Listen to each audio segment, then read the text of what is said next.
করতে চাইছে বিজেপি, এই অভিযোগ তুলে বারবার সুর চড়িয়েছে তৃণমূল কংগ্রেস। এবার রামনবমী নিয়ে কড়া বার্তা প্রধানমন্ত্রী। 17 এপ্রিল গোটা দেশ রামনবমী পালন করবে।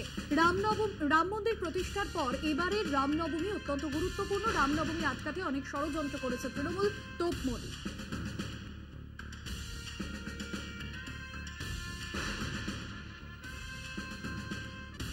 ने हमेशा की तरह यहां रामनवमी उत्सव को रोकने की पूरी कोशिश की, सारे षड्यंत्र किए, लेकिन जीत सत्य की ही होती है। इसलिए कोर्ट से अनुमति मिल गई है।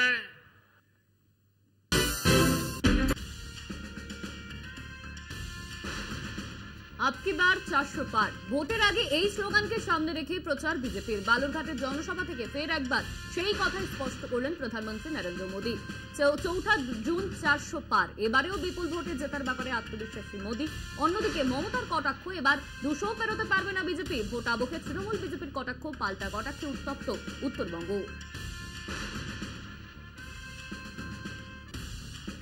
बंगाल कह रहा है 4 जून 400 पार।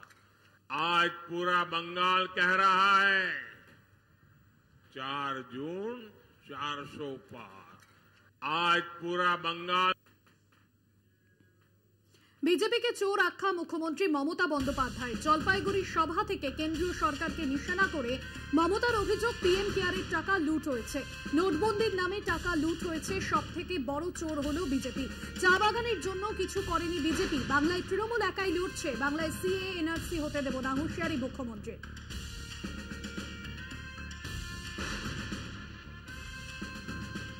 কুণাল ঘোষ, দেবরাজ চক্রবর্তীর কুরুচিকর মন্তব্যের জের আদালতের দ্বারস্থ শুভেন্দু অধিকারী নিম্ন আদালতে নোটিশ খারিজের আবেদন করে মামলা এমপি এমএলএ কোর্ট পাঠালেন কলকাতা হাইকোর্টের বিচারপতি তীর্থঙ্কর ঘোষ। নিম্ন আদালতের নোটিশ দেওয়ার অধিকার নেই, এটা এমপি এমএলএ কোর্টের মামলা। অভিমত বিচারপতি। সুপ্রিম কোর্টের নতুন নির্দেশ অনুযায়ী সব পক্ষের বক্তব্য শুনতে হবে নিম্ন আদালতকে। সেটা না শুনেই নোটিশ ইস্যু করেছে যা আইন বিরুদ্ধ। আদালতে জানান শুভেন্দু অধিকারীর আইনজীবী শেখর বসু।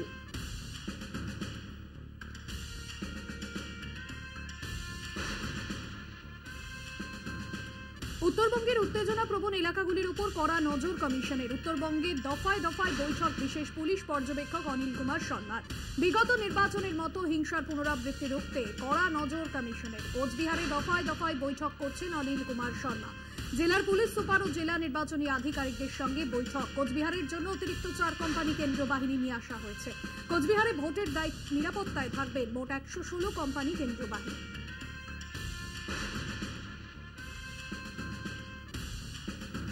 মোদীর জোড়া সভা বালুরঘাট রায়গঞ্জে। বালুরঘাট লোকসভা আসনের বিজেপি প্রার্থী সুকান্ত মজুমদারের সমর্থনে জনসভা প্রধানমন্ত্রীর। এর আগে জেলাতে 2 বার জনসভা করলেও বালুরঘাটে এই প্রথম আসছে মোদী। সকাল থেকেই বিজেপির কর্মী সমর্থকেরা আসতে শুরু করেছেন সেখানে। বালুরঘাটের সভা মঞ্চ থেকে ঠিক কি বার্তা দেন প্রধানমন্ত্রী নরেন্দ্র মোদী, সেই দিকেই তাকিয়ে বিজেপির কর্মী সমর্থকেরা।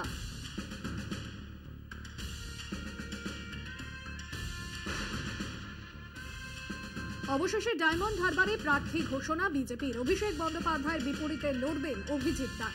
দীর্ঘদিনের লড়াকু নেতা ও দক্ষ সংগঠক হিসেবে পরিচিত বিজেপির অভিজিৎ। এলাকার মানুষ তাকে ববি বলে চেনে। বেশ কয়েক বছর ধরে দলের সাংগঠনিক পদ ছাড়া কোনো বিশেষ পদে ছিলেন না তিনি। ডায়মন্ড হারবার এলাকায় বিজেপির সংগঠন ধরে রাখতে গিয়ে বারবার শাসক দল তৃণমূল কংগ্রেসের আক্রমণের শিকার হয়েছিলেন অভিজিৎ দাস। বিজেপির দাবি, দীর্ঘদিন চাপের মুখে সংগঠনকে ধরে রাখা এবং এলাকায় সৎ মানুষ হিসেবে পরিচিত অভিজিৎ দাস অভিষেক বন্দ্যোপাধ্যায়কে কঠিন প্রতিদ্বন্দ্বিতার মধ্যে ফেলে দিতে পারে।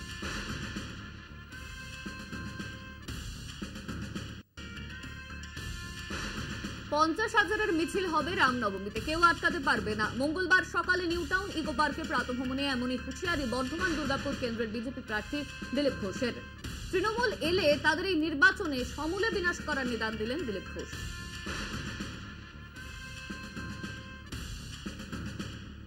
মিছিল হবে, কেউ আটকাতে পারে না। এই দেশ রামের দেশ। রাম মন্দির হয়েছে 500 বছর আগে। হিন্দুরা বিজয় উৎসব পালন করবে। আমি আপিল করছি হিন্দু সমাজকে, হাজার হাজার লোক রাস্তায় নামুন, দিলীপ ঘোষ আপনাদের সঙ্গে আছে। ত্রিশূল ধরেছি, সব ধরবো দরকার হলে হিন্দু সমাজের জন্য। কোনো বাপের বেটার হিম্মত নেই হিন্দুস্তানে হিন্দুদের আটকায়। কোর্ট আদালত সব কিছু আমরা তৈরি করেছি, সংবিধান আমরা তৈরি করেছি এই দেশকে রক্ষা করার জন্য।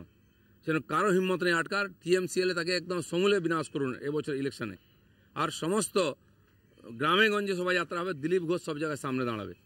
মামদোবাজি পেয়েছো নাকি? 500 বছর আমাদের পূর্বপুরুষরা বলিদান দিয়ে রাম মন্দির প্রতিষ্ঠা করেছেন। আমরা বিজয় উৎসব করবো না? তোমরা এটা গ্রিগিং করে ইলেকশন জিতে গিয়ে বিজয় উৎসব করো।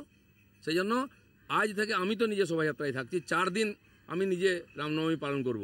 কার কত দম আছে আটকাক। দাসপুর 1 নম্বর ব্লকের সরবেরিয়া বাজার এলাকায় নির্বাচনী প্রচারে ঘাটাল লোকসভা কেন্দ্রের তৃণমূল প্রার্থী দেব। প্রচার মঞ্চ থেকে দলবদলুদের নিয়ে প্রথম মুখ খুললেন তৃণমূল প্রার্থী। পাশাপাশি ধর্ম নিয়ে যে রাজনীতি হচ্ছে তা থেকেও দূরে থাকার বার্তা দিলেন সাধারণ মানুষকে। এদিন সকালে দাসপুরের দেবকুল ভুবনেশ্বর শিব মন্দিরে পুজো দেন তৃণমূল প্রার্থী দেব। সেখান থেকে চলে যান দাসপুরের ধানখাল এলাকায়। প্রচারের মাঝে ক্লান্তি মেটাতে মাঝে মাঝে চায়ের দোকানে দাঁড়িয়ে চাও খেতে দেখা যায় দেবকে।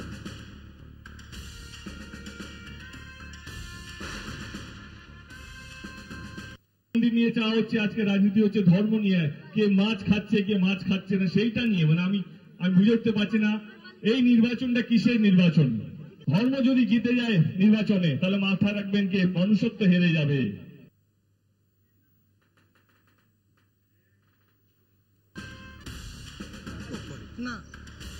গ্রামে উন্নয়ন হয়নি, তারই প্রতিবাদে বীরভূমের বিদায়ী সাংসদ শতাব্দী রায়ের প্রচারে বিজেপির পতাকা দেখিয়ে বিক্ষোভ স্থানীয়দের। মোহাম্মদ বাজারের ঘটনা যদিও অনুন্নয়নের প্রতিবাদে স্থানীয়দের বিক্ষোভকে আমল দিতে নারাজ শতাব্দী রায়। তার পাল্টা দাবি বিজেপি নয়, স্থানীয় কয়েকজন নাবালকের হাতে বিজেপি পতাকা ধরিয়ে দিয়েছে বড়রা। একে গুরুত্ব দেওয়ার কোনো মানেই হয় না। অন্যদিকে বিক্ষুব্ধদের দাবি তারা তৃণমূলের শুরুর সময় থেকে তৃণমূলের সমর্থক। অনুন্নয়নের জেরে বিজেপিতে যোগ দিয়েছেন তারা।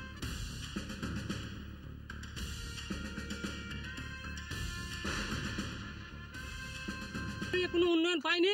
1 সপ্তাহ মানে আজকে থেকে কালি আসার কথা ছিল, যে বিক্ষোভ কি আপনাদের সেই নিয়ে ঢোকার কথা ছিল। তারা কিছু মনেই করছে না বাটারবান গ্রামকে। তো দেখা যাক বাটারবান গ্রামের জনগণ আছে না নাই। একটা বড় ছেলে ফ্ল্যাগ ধরে আছে, বাকি 10টা বাচ্চা ছেলে যারা টিএমসি বানান যায় না, যারা বিজেপি বানান যায়। তো সেটা কি বিরোধী দারুণ স্ট্রং মনে হলো, দারুণ কিছু মনে হলো? তোমাদের যদি মনে হয় তোমরা লেখো, ওই ছবিটা কিন্তু আমি ছাপাবো যে একটা লোক ফ্ল্যাগ ধরে আছে আর বাচ্চাগুলো যারা 10 বছর 11 বছরের ফ্ল্যাগ ধরে আছে। ওরা বলছে যে ওরা তৃণমূল হ্যাঁ কিন্তু অঞ্চল সভাপতি তার উপর ক্ষোভে ওরা বিজেপি করছে। এবং আপনি বলেছিলেন যে মসজিদের সামনে একটি লাইট করে দেবেন, সেটা করতে পারেননি। এটা আমায় বলেনি। আর এই মসজিদের সামনে লাইট, মন্দিরের সামনে এটা ছোট্ট ব্যাপার, এটা আমি যখন তখন করেছি, সব জায়গায় করেছি, তারা নিশ্চয়ই আসেনি। আর দ্বিতীয়ত তৃণমূল ছিল, এখন অভিমান করে ওখানে করছে। ওই হয় না যে গার্লফ্রেন্ডকে রাগ হলে দেখালে আর একটা মেয়েকে নিয়ে ঘুরে দেখায় যে দেখো আমি একে নিয়ে জেলাস ফিল করানো, সেই প্রসেস, সেটা খুব একটা কার্যকরী নয়। এবং যদি শুধু একটা মসজিদের লাইটের কথা, ওটা খুব সিম্পল, কেন আমার কাছে পৌঁছয়নি আমি জানি না। হারোয়ার দাপুটে সিপিএম নেতার ঝুলন্ত দেহ উদ্ধার ঘিরে চাঞ্চল্য। স্থানীয় সূত্রের খবর, হারোয়ার খাস বারান্দা পঞ্চায়েতের লতার বাগান থেকে ভুবন মণ্ডলের ঝুলন্ত দেহ উদ্ধার হয়েছে। বছর 72-এর সিপিএম নেতা ভুবন মণ্ডল হারোয়া পঞ্চায়েত সমিতির একবারের সিপিএম এর সভাপতি ছিলেন। তিনি খাস বারান্দা পঞ্চায়েতে 3বারের প্রধানের দায়িত্ব সামলেছেন। 2017 সালে হারোয়ার লোকাল কমিটির সম্পাদক ভুবন বাবু এলাকার দাপুটে সিপিএম নেতা হিসেবে পরিচিত ছিলেন। পুলিশ এবং স্থানীয় সূত্রের খবর, তার বাড়ি থেকেই দেহ উদ্ধার হয়েছে। বাড়িতে একাই থাকতেন ভুবন বাবু। নার্ভের অসুখে ভুগছিলেন তিনি। ঠিক কি কারণে মৃত্যু তা নিয়ে তদন্ত শুরু হয়েছে।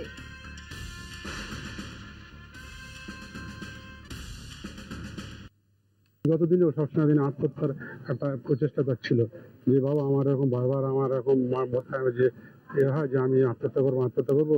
তারপর সাইকিয়াট্রিস্ট দেখানো হতো, সাইকিয়াট্রিস্ট দেখিয়ে মোটামুটি ঠিক থাকে। এবং এই সময়ের মধ্যে দিয়ে আবার তিনি সেই আগের মতোই শুরু করেছিলেন যে আমি আত্মহত্যা করবো। এর মধ্যে দিয়ে পোস্টেড অপারেশন করার পরে এবং মানে আগামী 17 এপ্রিল মানে বিধিবদ্ধ হসপিটালে আবার পোস্টেডের নতুন করে নিয়ে যাওয়ার কথা ছিল এবং পোস্টেডে ক্যাপিটাল খোলার কথা ছিল। এমন অবস্থায় তিনি গত 15 এপ্রিল রাত্রে তিনি সুসাইড করেন। এই প্রধান থাকাকালীন সর্বনা অঞ্চলের সাধারণ মানুষের সঙ্গে তার যে সম্পর্ক, মধুর সম্পর্ক ছিল, রাত 12টা পরেও মানুষ যদি ফোন করে লোককে পেত এবং মানুষের সঙ্গে যে একেবারে জননেতা যাকে বলে সবটাই বজায় ছিল এবং একেবারে মৃত্যুকাল পর্যন্ত পার্টির সঙ্গে তার সম্পর্ক পূর্বের অবস্থার মধ্যে ছিল।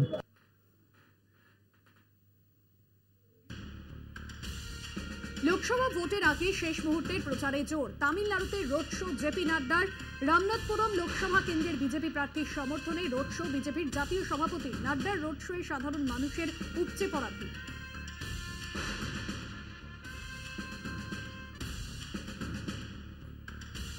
ভারতের সংবিধানকে ধ্বংস করার চেষ্টা করছে আরএসএস এবং বিজেপি। কংগ্রেস এবং ইন্ডিয়া জোট সংবিধান বাঁচানোর চেষ্টা করছে। কেরলের ওয়ানাডে প্রচারে বেরিয়ে এমনটাই মন্তব্য রাহুল গান্ধীর। তিনি আরো বলেন, মোদীর লক্ষ্য সাধারণ মানুষকে প্রকৃত সমস্যা থেকে দূরে সরিয়ে দেওয়া। তাই কখনো তাকে সমুদ্রের নিচে পুজো করতে দেখা যায়, দেশের সবচেয়ে ধনী ব্যক্তিদের রক্ষা করতে দেখা যায়। তিনি দেশের সবচেয়ে বড় দুর্নীতি কেলেঙ্কারিকে রক্ষা করার চেষ্টা করছেন। এর মাধ্যমে বিজেপি ভারতের ব্যবসায়ীদের কাছ থেকে হাজার হাজার কোটি টাকা হাতিয়ে নেওয়ার চেষ্টা করছে।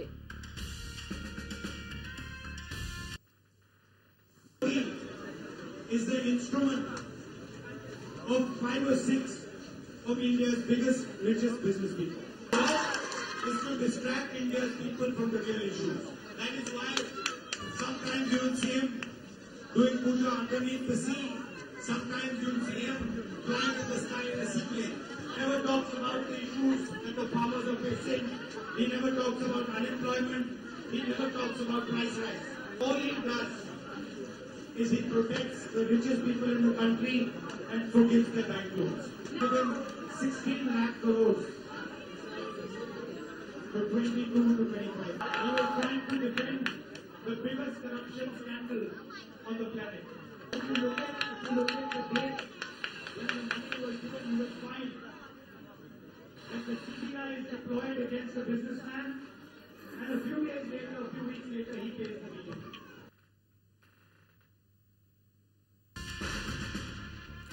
রাহুল গান্ধীকে নিশানা বিজেপি নেতা শাহজাহাদ পুনাওয়ালা।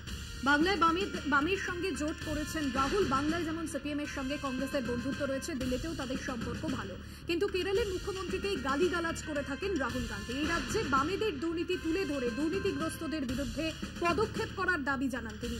রাহুলের এই আচরণ প্রমাণ করে কংগ্রেস শুধুমাত্র রাজনৈতিক সুবিধের জন্যই বাংলা দিল্লিতে সিপিএম এর সঙ্গে বন্ধুত্বপূর্ণ সম্পর্ক বজায় রেখেছে।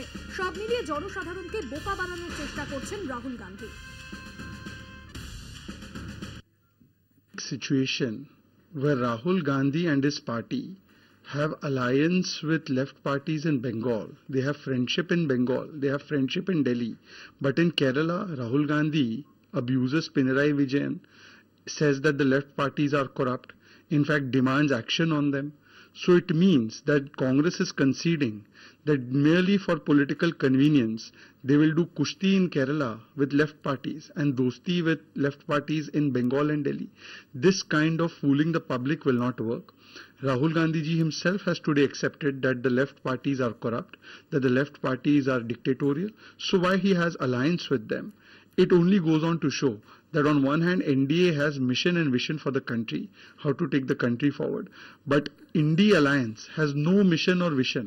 They only have apna corruption, apna commission, apna ambition, dynasty, profession, and therefore they are filled with confusion, and this confusion comes out sometimes in Delhi they have alliance with Aam Aadmi Party and fight with them in Punjab. In Bengal they have alliance with left parties, fight with them in Kerala. In Maharashtra they have alliance with Uddhav Sena, but they keep fighting and abusing each other. নির্বাচনী bond নিয়ে কেন নীরব মোদী প্রশ্ন তুলে সরব রাজস্থানের প্রাক্তন মুখ্যমন্ত্রী এবং কংগ্রেস নেতা অশোক গেহলট। বলেন, নির্বাচনী বন্ড নিয়ে কংগ্রেস যে অভিযোগ করছে প্রধানমন্ত্রী তার উত্তর দিচ্ছে না, তিনি শুধুই অজুহাত দিচ্ছেন। গোটা দেশের নির্বাচনী বন্ড একটা ইস্যু হয়ে দাঁড়িয়েছে, তারপরেও মুখে কুলুপ কেন্দ্রীয় সরকারের। लगाते उसके जवाब देते नहीं वो।